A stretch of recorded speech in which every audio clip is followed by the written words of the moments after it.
پھر اللہ سبحانہ تعالیٰ فرماتے ہیں ترا تم دیکھو گے کثیرن بہت سوں کو منہم ان میں سے یعنی یہود میں سے یتولون جو دوستی کرتے ہیں الذین ان لوگوں سے کفروا جنہوں نے کفر کیا.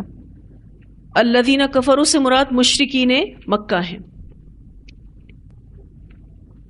یہود کی مشرکوں سے بڑی دوستی تھی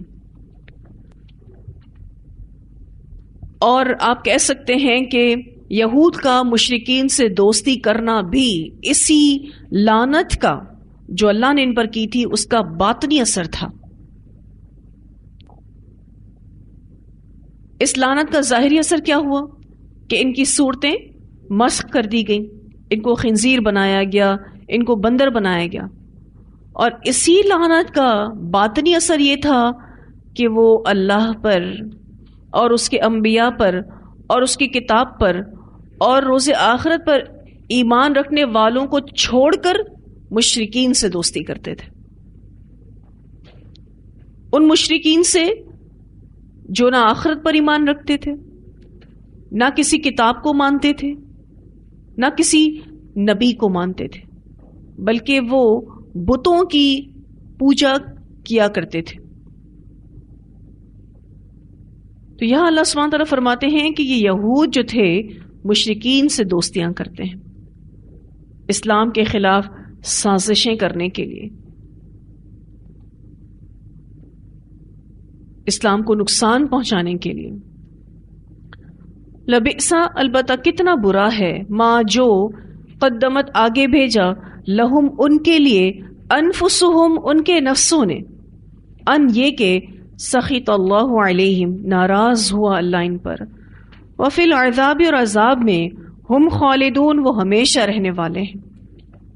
کتنا برا عمل ہے جنہوں نے آگے بھیجا اور اس برے عمل سے اللہ ان سے ناراض ہوا. تو کوئی بھی اہل ایمان کو چھوڑ کر کافروں سے دوستی رکھے گا, ان کی مدد کرے گا, اسلام دشمنی میں تعاون کرے گا, تو ان سب کے لیے یہی سزا ہے. ان سخط اللہ علیہم وفی العذاب ہم خالدون, اللہ ان سے ناراض ہوا اور وہ عذاب میں ہمیشہ رہنے والے ہیں. عام معاملات میں خیر اور نیکی کفار سے مشرکین سے کی جا سکتی ہے, جیسے کہ رسول اللہ صلی اللہ علیہ وسلم نے حلف الفضول اور حجر اسود کا معاملہ کیا تھا. حلف الفضول ایک ایسا ایگریمنٹ تھا جو مشرکین کے درمیان تھا, اس میں نبی اکرم صلی اللہ علیہ وسلم نے پارٹیسپیٹ کیا تھا. اور اسی طرح سے جب حجر اسود رکھنے کا معاملہ پیش آیا تھا تو آپ صلی اللہ علیہ وسلم نے انصاف کے ساتھ اس مسئلے کو حل کیا تھا, حالانکہ وہ مسئلہ کن کے درمیان تھا؟ مشرکین کے درمیان تھا. تو عام معاملات میں مشرکین اور کفار کے ساتھ خیر اور نیکی کی جا سکتی ہے, لیکن جہاں بات دلی دوستی کی ہے, اپنا ہمراز بنانے کی ہے, تو پھر وہ کفار کو نہیں بنایا جا سکتا, وہ مشرکین کو نہیں بنایا جا سکتا. تو یہ اہل کتاب ہونے کے باوجود, یعنی یہ یہود جو تھے اہل کتاب تھے, اس کے باوجود یہ مشرکوں سے دوستی رکھتے تھے. جہاں ان کی دوستی مشرکین سے تھی وہاں ان کی دوستی منافقین سے بھی تھی. یہ بات ہم پہلے پڑھ چکے ہیں. یہود مدینہ جو تھے وہ مشرکین سے بھی دوستی رکھتے تھے اور منافقین سے بھی دوستی رکھتے تھے, ان کی مدد کیا کرتے تھے. حالانکہ یہود اچھے سے یہ بات جانتے تھے کہ وہ لوگ تورات کی تعلیمات کے مطابق کافر ہیں. مشرکین ان کی تورات کے مطابق بھی کافر تھے, ان سے دوستی کرنا ان کے لیے حرام تھا, لیکن یہ پھر بھی ایسے لوگوں سے دوستی کیا کرتے تھے. پھر اللہ سبحانہ تعالیٰ فرماتے ہیں وَلَوْ كَانُوا يُؤْمِنُونَ بِاللَّهِ, اور اگر وہ ہوتے ایمان لاتے اللہ پر, وَالنَّبِيِّ اور نبی پر یعنی آپ صلی اللہ علیہ وسلم پر, وَمَا أُنزِلَ إِلَيْهِ اور جو نازل کیا گیا اس کی طرف یعنی قرآن پر, مَتَّخَذُوهُمْ نہ وہ بناتے ان کو یعنی مشرکین کو, اولیاء دوست, ولیکن اور لیکن کثیرن بہت سے, منہم ان میں سے, فاسقون نافرمان ہیں. اگر وہ یعنی یہود اللہ، رسول اللہ صلی اللہ علیہ وسلم اور قرآن پر ایمان لاتے تو ان کافروں کو کبھی دوست نہیں بناتے. یہود کم از کم اہل کتاب کو تو دوست بناتے، کیونکہ ان کے عقائد ملتے جلتے تھے. یہود کی دوستی مشرکین کے بجائے کن سے ہونی چاہیے تھی؟ نصارہ سے. لیکن آپ دیکھیے یہ نصارہ کو چھوڑ کر مشرکین سے دوستی کیا کرتے تھے. خیر یہاں تو یہ بات ہو رہی ہے کہ اگر یہ اللہ پر ایمان لاتے، رسول اللہ صلی اللہ علیہ وسلم پر ایمان لاتے، قرآن پر ایمان لاتے تو یہ ایسی دوستیاں کبھی بھی نہ کرتے. یہ بات ہم مسلمانوں کے لیے بھی ہے کہ اگر ہمارا ایمان اللہ پر مضبوط ہے، رسول اللہ صلی اللہ علیہ وسلم پر مضبوط ہے، قرآن پر مضبوط ہے، تو ہماری دوستیاں کبھی مشرکوں سے نہیں ہو سکتی، کفار سے نہیں ہو سکتی، کیونکہ ایمان ان دوستیوں کے آگے معنی ہے، رکاوٹ ہے. یہ ہمارے ایمان کا تقاضا ہے کہ ہم خود کو ایسی دوستیوں سے بچائیں. تو ان یہود کو تو چاہیے تھا کہ کسی اہل کتاب سے دوستی لگاتے تاکہ کسی نہ کسی حد تک ان کی عقائد میں ہم آہنگی ہوتی جو ان کی دوستی کی بنیاد بن سکتی تھی. لیکن وہ اسلام دشمنی میں اتنے اندھے ہو گئے تھے کہ مسلمانوں کے مقابلے میں مشرکین کو دوستی کے لیے چنتے تھے، اور زبانی طور پر بھی مشرکین سے کہتے تھے کہ دین کے لحاظ سے تم مسلمانوں سے اچھے ہو. یہ یہود مشرکین سے کہتے تھے دینی اعتبار سے تم مسلمانوں سے اچھے ہو، حالانکہ یہ بات اچھے سے جانتے تھے کہ دینی اعتبار سے مسلمان زیادہ بہتر ہیں، لیکن وہ مشرکین کا ساتھ دیا کرتے تھے. تو اللہ سبحانہ تعالیٰ فرماتے ہیں وَلَٰكِنَّ كَثِيرًا مِّنْهُمْ فَاسِقُونَ، اور لیکن بہت سے ان میں سے نافرمان ہیں. پھر اللہ سبحانہ تعالیٰ فرماتے ہیں لَتَجِدَنَّ، البتہ آپ ضرور پائیں گے، اشد الناس، سب سے زیادہ سخت لوگوں میں سے. نبی اکرم صلی اللہ علیہ وسلم سے اللہ سبحانہ تعالیٰ مخاطب ہیں کہ آپ ضرور پائیں گے. اور آپ دیکھیے یہاں اس لفظ میں لَتَجِدَنَّ میں دو تاکید ہیں، ایک شروع میں لام تاکید ہے اگر آپ اس کو سرکل کر لیں، اور آخر میں نون مشدد ہے، یعنی ضرور بضرور آپ صلی اللہ علیہ وسلم دیکھیں گے، پائیں گے سب سے زیادہ سخت لوگوں میں سے. اور آپ صلی اللہ علیہ وسلم کو یہ بات حالات سے پتہ چلے گی، مشاہدات سے پتہ چلے گی، یعنی نبی اکرم صلی اللہ علیہ وسلم کی آبزرویشن بتائے گی کہ سب سے زیادہ سخت لوگوں میں سے عداوتاً دشمنی میں، عداوت میں، للذین آمنوا ان لوگوں کے لیے جو ایمان لائے، الیہود یہود ہیں. مسلمانوں کے سب سے زیادہ سخت دشمن کون ہیں؟ یہود ہیں. والذین اشرکوا، اور پھر ان لوگوں کو جنہوں نے شرک کیا، یعنی پہلے تو یہود کو آپ اپنا سخت دشمن پائیں گے اور پھر مشرکین کو اپنا سخت دشمن پائیں گے. وَلَتَجِدَنَّ، اور البتہ آپ ضرور بضرور پائیں گے، اقربہم، سب سے قریب ان میں، مودتاً، محبت میں، للذین، ان لوگوں کے لیے، آمنوا، جو ایمان لائے، الذین، ان لوگوں کو، قولوا، جنہوں نے کہا، انا نصارى، بے شک ہم نصارہ ہیں. اور مسلمانوں سے محبت رکھنے میں آپ نصارہ کو قریب پائیں گے. عیسائیوں کی مسلمانوں سے کمتر دشمنی اور دوستی کا یہاں بیان کیا جا رہا ہے. آیت کے پہلے حصے میں یہ بتایا گیا کہ مسلمانوں کے ساتھ سخت دشمنی رکھنے والے یہود اور مشرکین ہیں. اس کے برعکس مومنوں سے محبت رکھنے میں نصارہ قریب ہیں. تو یہود اور مشرکین کی نسبت نصارہ اہل ایمان کے زیادہ قریب ہیں. ذالک، یہ، بِأَنَّ، بوجہ اس کے کہ بے شک، منہم ان میں سے یعنی نصارہ میں سے قسیسین علماء ہیں. قسیسین کا جو لفظ ہے قاف سین سین سے ہے، معنی کسی چیز کی تلاش اور جستجو کرنا. وہ عالم جو صرف دن میں نہیں پڑھتے بلکہ رات کے پچھلے پہر میں بھی پڑھتے ہیں. اسی لیے آپ دیکھیں یہاں معنی علماء کیا گیا ہے. اور یہ بات یاد رکھنے کی ضرورت ہے کہ عالم سے مراد ہمیشہ عالم بالعمل ہوتا ہے. اصل عالم وہ ہے کہ جو اپنے علم پر عمل کرنے والا ہو. وہ رہبانن اور درویش ہیں. دوسری وجہ مسلمانوں سے قربت کی کہ ان کے درمیان درویش ہیں، راہب ہیں، مشائخ ہیں. وَأَنَّهُمْ اور بے شک وہ لا يستكبرون نہیں تکبر کرتے.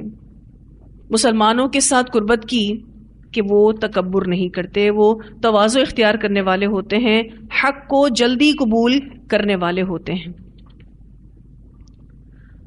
اللہ سبحانہ تعالیٰ نے جب یہ بات بتائی کہ عیسائیوں کی مسلمانوں سے قربت زیادہ ہے، اللہ تعالیٰ فرماتے ہیں وَلَتَجِدَنَّ أَقْرَبَهُمْ مَوَدَّةً اور البتہ آپ ضرور پائیں گے سب سے قریب ان میں محبت میں لِلَّذِينَ آمَنُوا ان لوگوں کے لیے جو ایمان لائے، الَّذِينَ قَالُوا إِنَّا نَصَارَى ان لوگوں کو جنہوں نے کہا بے شک ہم نصارہ ہیں. تو اس محبت کی 3 وجوہات یہاں بیان ہوئی ہیں. پہلی وجہ کہ ان کے درمیان علماء ہیں،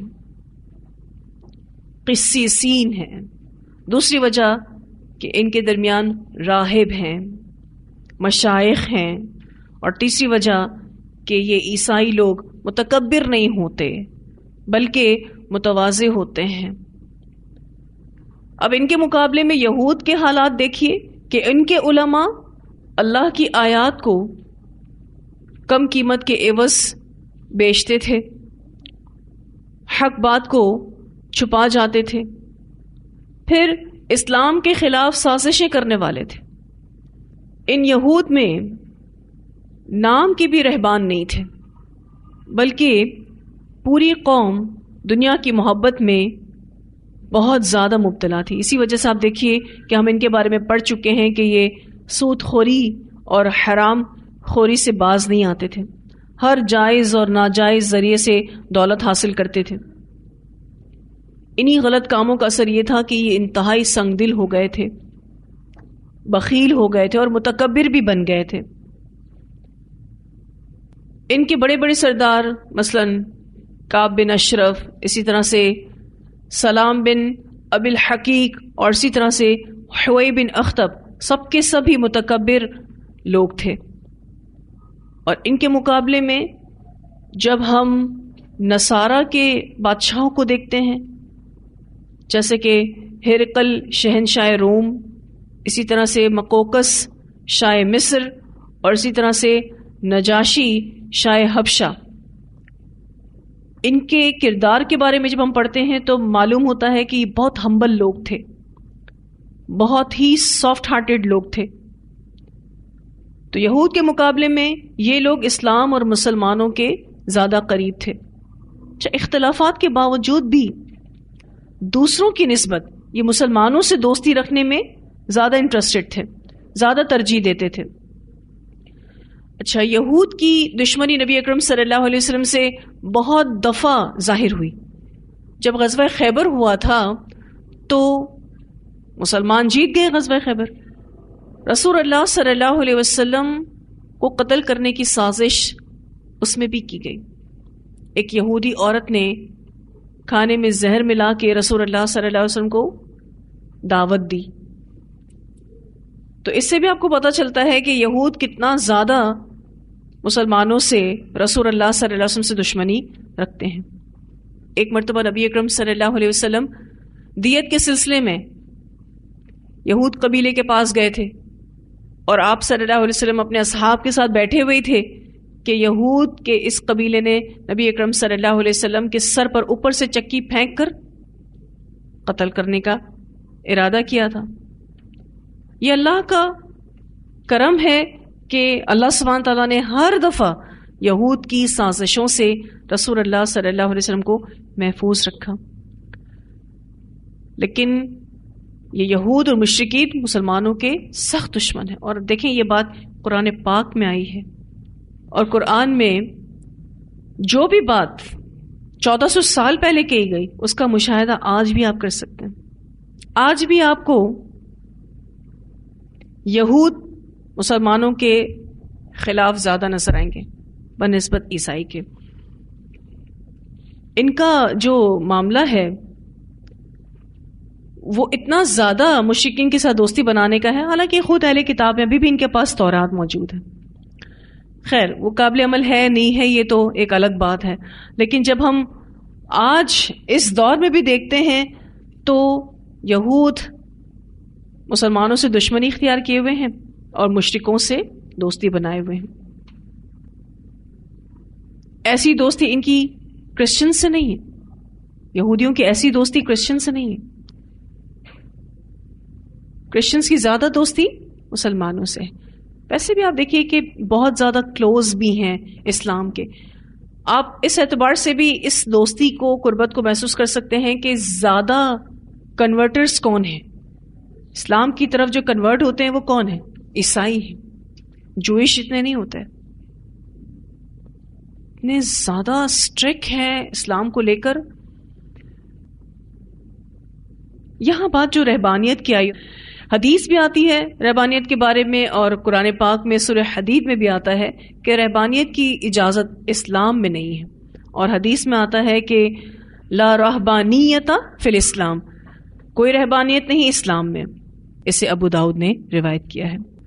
لیکن یہاں جو رہبانیت کی بات ہو رہی ہے، ان کا گوشہ نشیں ہو کر اللہ کی عبادت کرنا. پھر اس میں بہت زیادہ خرابیاں آ گئی تھیں کہ یہ اپنے گھروں کو چھوڑ کے جنگلوں کی طرف نکل جاتے تھے، اور انہوں نے اپنے آپ کو دنیاوی آسائشوں سے، ایون ضرورتوں سے دور کر لیا تھا، اور اپنے آپ کو تکلیف دیتے تھے اور سمجھتے تھے کہ ہم اللہ کا قرب پا رہے ہیں. تو اس رہبانیت کو تو اسلام نے کنڈیم کیا ہے، اس کی تو ممانعت ہے. لیکن یہاں پازیٹیولی ان کی اس بات کا ذکر کیا جا رہا ہے کہ وہ بہت زیادہ اللہ کی عبادت کرنے والے تھے. مشائخ کے معنوں میں یہاں آ رہا ہے. ٹھیک ہے، تو یہاں الحمدللہ ہمارا لیسن مکمل ہوا اور پارہ بھی مکمل ہوا الحمدللہ. اتنی آیات کی تلاوت سنتے ہیں. قل یا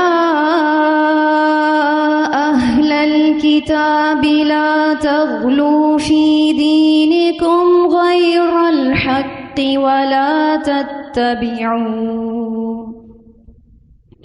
ولا تتبعوا اہواء قوم قد ضلوا من قبل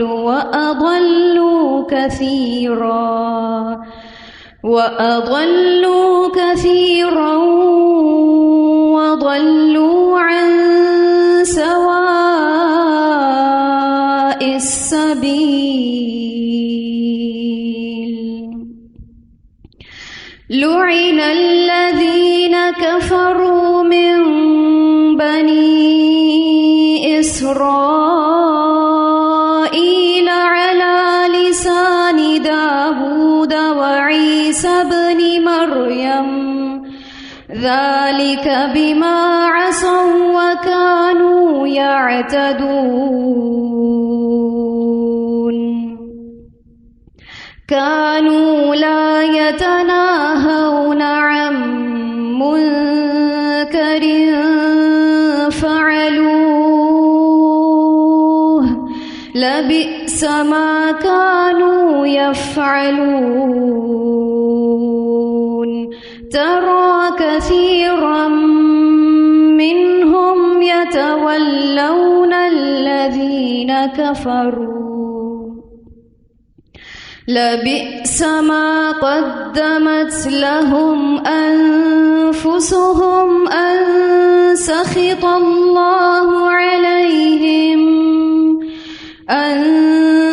سخط الله عليهم وفي العذاب هم خالدون ولو كانوا يؤمنون بالله والنبي وما أنزل إليه ما اتخذوهم أولياء وما أنزل إليه ما اتخذوهم أولياء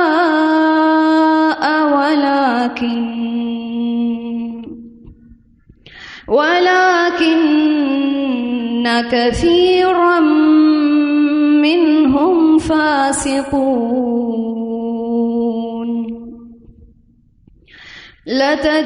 لتجدن أشد الناس عداوة للذين آمنوا اليهود والذين أشركوا ولتجدن أقربهم مودة للذين آمنوا ولتجدن أقربهم مودة للذين آمنوا الذين قالوا إنا نصارى ذلك بأن منهم قسيسين ورهبانا وأنهم لا يستكبرون. جی خلاصہ کیا ہے پھر اس لیسن کا؟ امر بالمعروف اور نہی عن المنکر ہم سب نے کرنا ہے انشاءاللہ تعالی. جو موقع بھی اللہ تعالی ہمیں دے اللہ کا پیغام پہنچانا ہے، لوگوں کو قرآن سے جوڑنا ہے. اور یہ بات ہم پیچھے بھی پڑھ چکے کہ جب ہم اللہ کا پیغام پہنچائیں گے تو اللہ ہماری حفاظت کرے گا انشاءاللہ. اللہ ہمیں لوگوں سے بچائے گا، یعنی ان کے شر سے بچائے گا، ان سے آنے والی مخالفتوں سے بچائے گا، ان سے ملنے والی تکلیفوں سے بچائے گا، اور دیگر تکالیف سے بھی بچائے گا، پریشانیوں سے بچائے گا. یہاں جو آخر میں بات ہوئی ذَلِكَ بِأَنَّ مِنْهُمْ قِسِّيسِينَ وَرُهْبَانَ وَأَنَّهُمْ لَا يَسْتَكْبِرُونَ، قسیسین میں علم حاصل کرنے کی طرف اشارہ ہے، اور اسی طرح سے رہبانن میں عبادت کی طرف اشارہ ہے، اور لا یستکبرون میں عاجزی اور نرم دلی کی طرف اشارہ ہے. بات تو نصارہ کی ہو رہی ہے، لیکن ہم سب کے لیے اس میں ایک میسج ہے کہ ہم سب نے علم حاصل کرنا ہے، اور علم کو حاصل کرنے میں اپنی عبادتیں نہیں چھوڑنی ہیں، پھر نرم دلی اختیار کرنی ہے، اللہ کا خوف اپنے دل میں پیدا کرنا ہے، تکبر نہیں کرنا، کیونکہ جس میں بھی سچی معرفت الہی آ جائے وہ تکبر کر ہی نہیں سکتا، اس کے اندر اپنی بڑائی آ ہی نہیں سکتی. جس کے دل میں اللہ کی بڑائی آ جائے، جس کے دل میں اللہ کی عظمت آ جائے، اس کے دل میں اپنی بڑائی نہیں آتی. تو جن 3 وجوہات کی بنا پر ان نصارہ کی تعریف کی جا رہی ہے اس میں ہمارے لیے بھی سبق ہے. علم حاصل کرنا ہے، علم حاصل کرنے میں اپنی عبادتوں کو نہیں چھوڑنا ہے، اور نرم دلی اختیار کرنی ہے، اللہ کا خوف اپنے دل میں پیدا کرنا ہے. اللہ ہم سب کو بہترین عمل کرنے کی توفیق عطا فرمائے. الحمدللہ ہمارا 6واں پارہ مکمل ہوا. جب بھی کوئی نعمت تکمیل پر جاتی ہے تو شکر واجب ہے. اللہ کا شکر ادا کیجیے گا. گھر جا کے سجدہ شکر ضرور بجا لانا ہے ہم سب نے انشاءاللہ تعالی. اللہ سبحانہ تعالیٰ کا وعدہ ہے جو بھی شکر ادا کرے گا اللہ اس کو مزید عطا کرے گا. وآخر دعوانا ان الحمد للہ رب العالمین. سبحانک اللہم وبحمدک نشہد ان لا الہ الا انت نستغفرک ونتوب الیک.